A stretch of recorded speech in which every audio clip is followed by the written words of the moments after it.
suis Mansour Touretia, je suis le directeur général de Kekeli Efficient Power SA installé à Lomé et qui exploite la centrale Kekeli.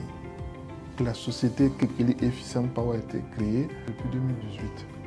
C'est une centrale d'une capacité de 65 MW et notre fierté au niveau de la société Kekeli, c'est d'avoir installé avec cette centrale-là la première centrale à cycle combiné du Togo. Cycle combiné, ce qui veut dire que nous utilisons du gaz naturel pour produire une première partie de l'électricité.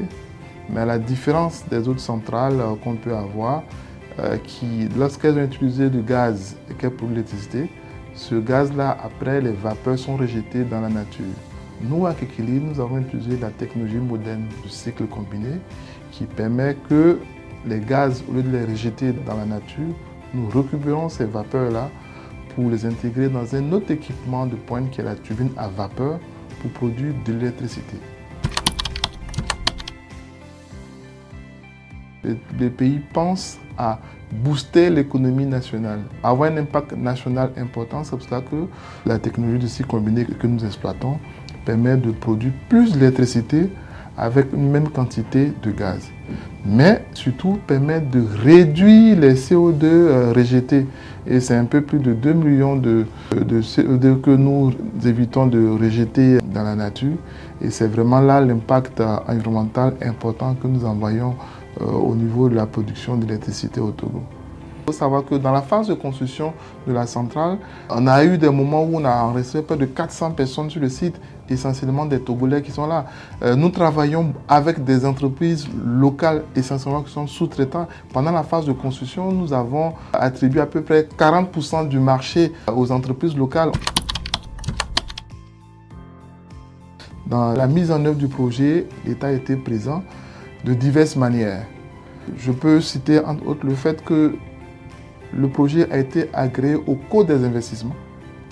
Le site qui abrite la centrale est un site qui appartient à l'État togolais, qui a mis à disposition ce site. Il y a un contrat de bail, il y a un loyer qu'on paye, mais c'est un site qui a été mis à disposition parce que bien souvent, les projets n'arrivent pas à être concrétisés parce qu'on n'arrive pas à trouver le site. Et nous avons un site qui est très bien placé, qui est stratégique parce que nous sommes à proximité du gaz qui alimente la centrale, mais nous sommes également à proximité du poste de la CEB où l'électricité produite est injectée. L'État a également, à travers la CET, porté le financement pour construire la ligne d'évacuation de l'électricité. Parce que si Kekeli a mis en place et élevé le financement pour construire la centrale, pour produire l'électricité, il fallait bien que cette électricité-là produite puisse arriver au réseau. Et ça, c'est quelque chose que l'État a fait à travers la CET qui a mis en place le financement. Nous l'avons mis à disposition pour que nous puissions construire cette ligne-là que nous avons rétrocédée après à la CET. Aujourd'hui, nous sommes à 65 MW installés, mais nous sommes prêts, dès que les autorités le souhaitent, à doubler au minimum ces capacités parce que nous avons déjà un site qui a été mis à disposition par l'État et qui était prévu pour cette dimension-là. La connexion au gaz est là et ça peut aller très vite. Mais Kekeli tout seul ne pourra pas suffire aux besoins du Togo, mais nous prendrons toutes nos places si les autorités veulent bien nous la donner.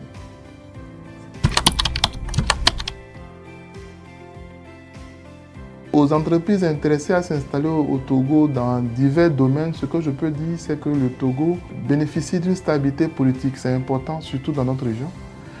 Bénéficie d'une stabilité sécuritaire, c'est également important. Vous avez l'aéroport de Lomé qui est un hub qui permet de desservir et de rejoindre les plus grandes capitales du monde assez facilement, c'est important. Le port est assez dynamique, nous n'avons pas eu de difficultés pour faire venir tout le matériel nécessaire par bateau et même comme j'ai dit par l'aéroport, on a dû faire venir une fois un Antonov pour un équipement urgent important. Tout ça, c'était possible au Togo. Et le Togo est en pleine croissance et les besoins énergétiques sont croissants. Donc nous invitons les opérateurs à s'installer. Merci.